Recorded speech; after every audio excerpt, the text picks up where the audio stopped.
The price of gold going up. The price of stocks going down.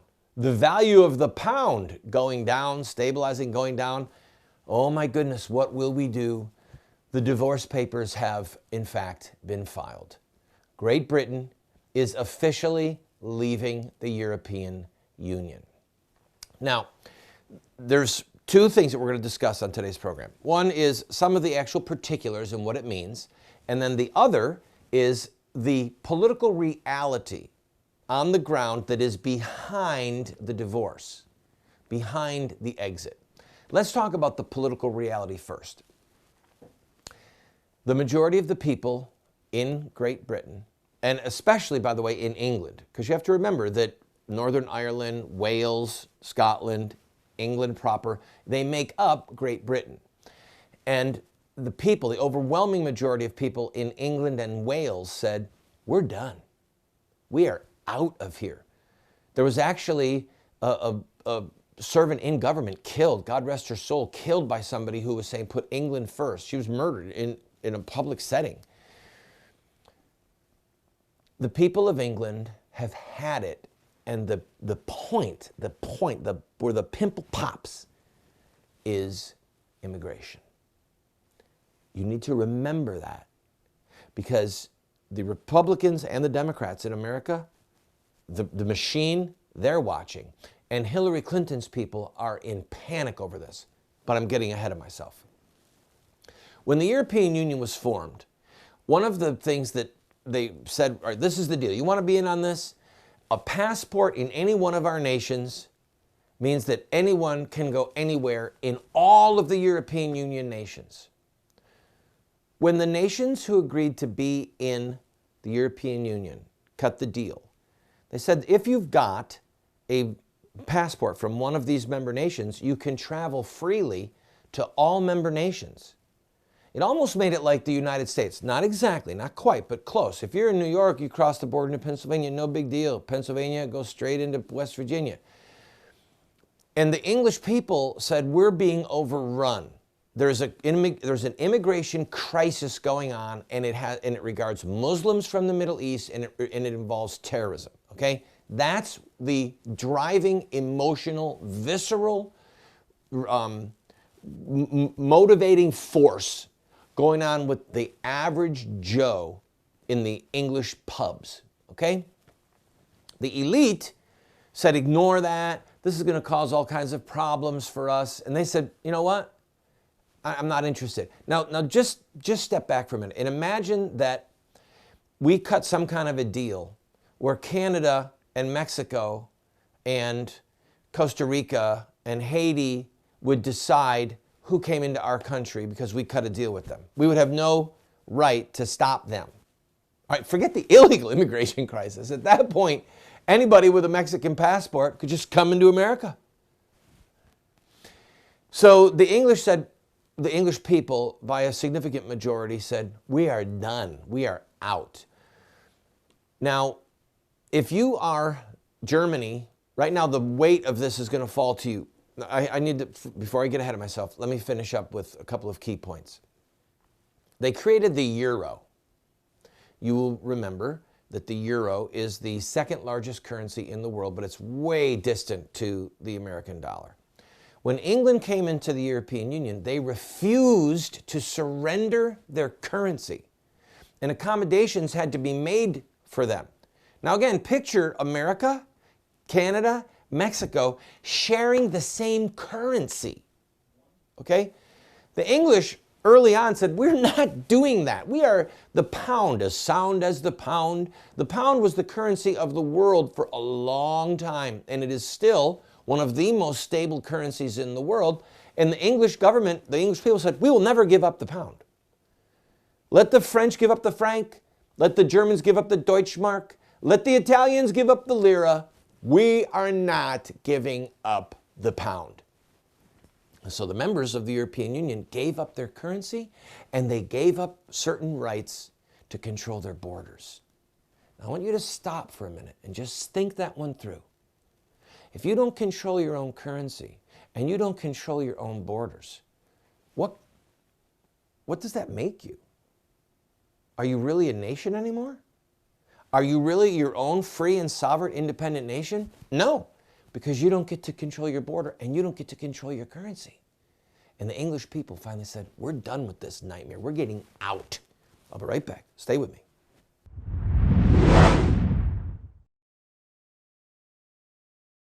Let's talk about Turkey. Now, Turkey is not a full member yet of the European Union. All right? They are trying to get there. And the European Union has said that they've met a certain number of the criteria, but not all yet. But where this is headed is if somebody has a Turkish passport, go ahead, think it through, they can go anywhere in Europe. Now, we have a massive amount of illegal immigration that is going through Turkey at various points. Turkey is trying to buffer back against the people coming in from Syria. But the bigger problem with Turkey is that there are so many so-called radical Muslims there, all right? There are people there who believe in Sharia law. Turkey is where Istanbul is. Istanbul used to be Constantinople. Hagia Sophia. Let's look at this picture of Hagia Sophia. It was the most famous and largest church in the world right up until St. Peter's was built, and then Hagia Sophia was stolen by the Muslims and converted into a mosque. Now it's a museum. Almost 100 years ago, Ataturk, Kemal Ataturk was the leader of Turkey at that point and said, we're going to take this from being a mosque and make it a museum. Nevertheless, it's not a church. Christianity was obliterated in Turkey by Muslims. Armenian Christians were slaughtered in Turkey by Muslims. And there is a huge portion of the Turkish population that are radical Muslims that want Sharia law. And so there's European nations that are saying the minute that they get the full green light for the European Union, these radical, devout Muslims can have full access through our borders, and we can't stop them. You better believe they're nervous. And Turkey's a member of NATO. They're a member of NATO. I mean, let the full weight of that sink in on you. So when Turkey shot down that Russian jet a few months ago, if Russia had said, we're going to fight Turkey, Turkey could have invoked the NATO alliance and said, you guys all have to defend us, including America, from Russia. So we've got a radical Muslim-based nation, historically one of the great enemies of Christianity and a great enemy of liberty to this day, in NATO and trying to get into the European Union. Okay? Now just picture you're an Englishman and you're thinking, Turkey wants to have it so that they can come into my country anytime they want. I don't think so. And so the people said, we're done. Cameron, the prime minister, who has been he's been squishy. He doesn't understand Islamic terrorism. He has tried to help the United States of America, but he just doesn't get it. He staked his political future on staying in the European Union, and he lost. So he announced that he is going to resign, and they will try and have a new prime minister in by October to lead Great Britain into this next era. But the average person in the street in England is rejoicing. They're just thrilled. And the average person at the upper echelon, the elitist, they're shook. They're shook. And the Democrat Party is shook because it's the same spirit. Do you understand? It's the same spirit. The spirit of patriotism. This is our country.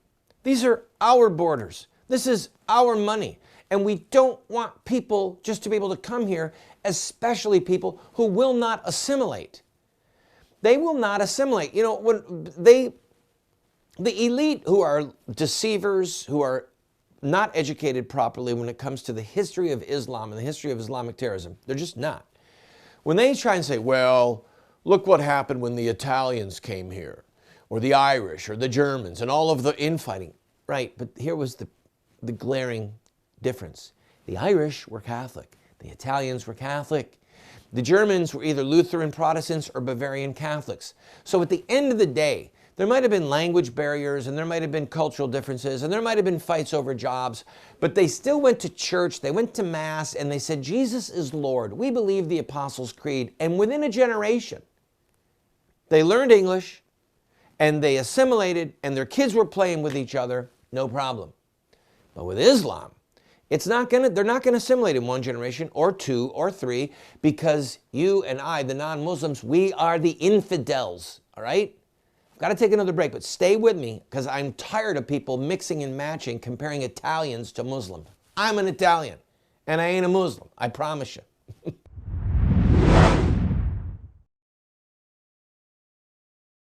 Why should we care what happens to people over there on the other side of the Great Lake? Or is that the big pond? Or is it an ocean? I don't even know. It's the Atlantic Ocean. We, as Americans, we're isolated so often. And it's not just that we're isolated by the water, it's that we're isolated by the news and the hype. There will be more time spent in the news on who got married and who got divorced in Hollywood than over England pulling out of the European Union and its ramifications for us and for the rest of the world. But what's happening in Hollywood probably doesn't have the temporal and at times the eternal consequences of battles with nations. Randall, are you telling me there are eternal consequences? Of course I am.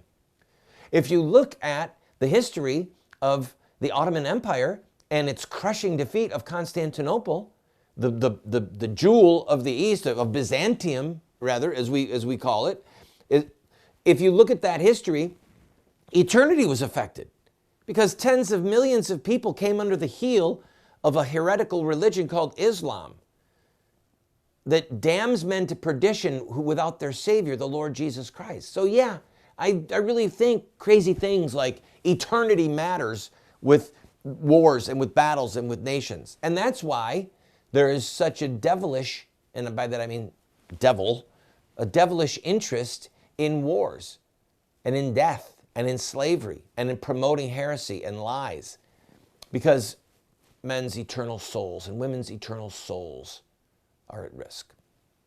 But let's come back around. This, for just the temporary stuff. The average American is starting to say, I want my border protected. And this is why Hillary's people are looking at this and they're panic-stricken.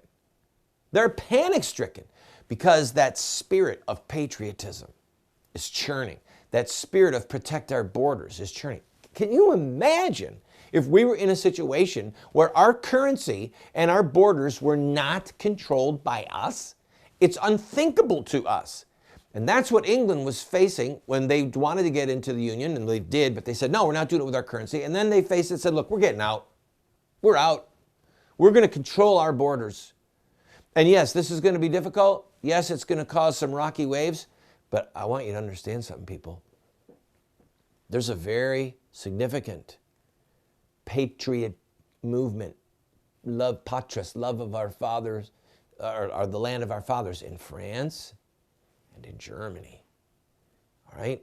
And the Germans and the French are the big players left in the European Union. Okay? And there are people there who are enraged by Merkel's immigration policy and all of the hundreds of thousands of Muslims that are flooding and sexually assaulting women. All right? They're enraged by the no-go zones in France where non-Muslim police just don't go. It's like there's little islands of complete autonomy to commit crimes, gangsterism, Islam. I mean, it's there. And there's people in France and in Germany that are saying, you know what? If the English can get out, let's get out too. And oh, by the way, we're tired of bailing out Greece. And we're tired of bailing out Ireland. There's something called the pigs inside the European Union: Portugal, Ireland, Italy, Greece, and Spain. And that's an acronym, that's a disrespectful acronym that's given them because they have weak, unstable economies. And Greece has had to be bailed out how many times? They can't even pay down their debt. And who's stepping up? The Germans, the French, Well, what does that mean? It means the German taxpayer is bailing out Greece banks because, oh, look, Greece is in the European Union and Greece is on the euro. And there's people that are starting to say, you know, maybe the good old days weren't so bad when we controlled our own currency and we controlled our own border. And so Donald Trump is standing over there saying, I'm going to build a wall. I'm going to have a temporary ban on Muslims coming to the country. And there is a growing number of people. The poll just showed that a majority of Americans, more Americans believe that we should have a temporary ban on Muslims coming in than don't. I think the number is like 48 in favor of what Trump said and 30 is against it, and then the rest are undecided. But that shows the numbers going up like this. Temporary ban on Muslims, build a wall, protect our borders.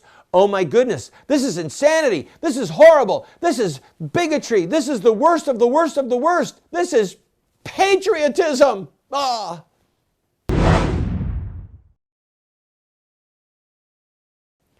Look at this man. Do you recognize him? George Will. George Will, he's a columnist. He's a frequent guest on various networks, cable networks. He's an elitist. He fancies himself the brains, not the brawn, but the brains of the Republican Party. And he has said, I am leaving the Republican Party over Donald Trump's comments about the Mexican judge who is hearing one of his cases involving Trump University. Now, most people are going, who's George Will? Why do we care if he leaves the Republican Party? You don't. And I say to Mr. Will, bye-bye, good riddance, you're part of the problem. Mr. Will, we're actually revolting against you. The uprising is against you. We're glad you're leaving. Can you take some of your elitist friends with you, please? Oh, this is not the Republican Party that you believed in anymore? Oh, the one you mean made in your own image? The elitist one that is so condescending? You'll get in bed with baby killers. You'll cut deals with people that want to butcher human beings. You won't raise much of a fuss when there is a sin and a crime against heaven that cries out to God called homosexual marriage. But when Donald Trump says that he doesn't think he can get a fair trial because of the ethnic background of a judge, that's going to prompt you to leave the Republican Party.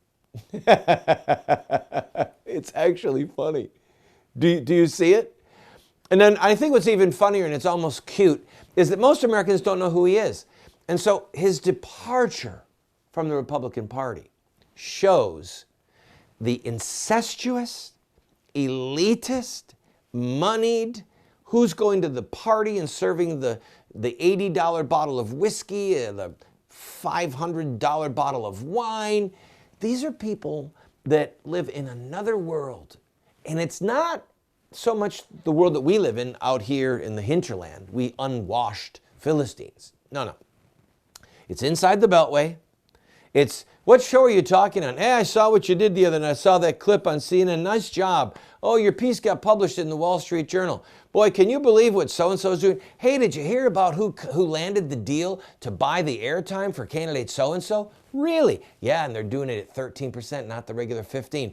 It's just a whole world that most of us know nothing about, but it impacts us day in and day out because they're the ones behind the scenes that are making policy, pulling little strings, cutting little deals. And we don't even know who to blame, really. We've got rage towards Mitch McConnell and John Boehner, so much so that Boehner resigned, okay? We've got rage towards the Republican establishment, but we don't really know who to blame. It's guys like George Will, okay? And now he's saying, this is out of my control. I'm leaving. Good. Go. And he hates that spirit of patriotism. He's an elitist, okay? Many of us need to wake up to the fact that the Democrat elitist and the Republican elitist, there is oftentimes, there's not a dime's worth of difference between them. That's why the Republican elitists like George Will would sooner have Hillary Clinton as president. Let the full weight of that sink in on you.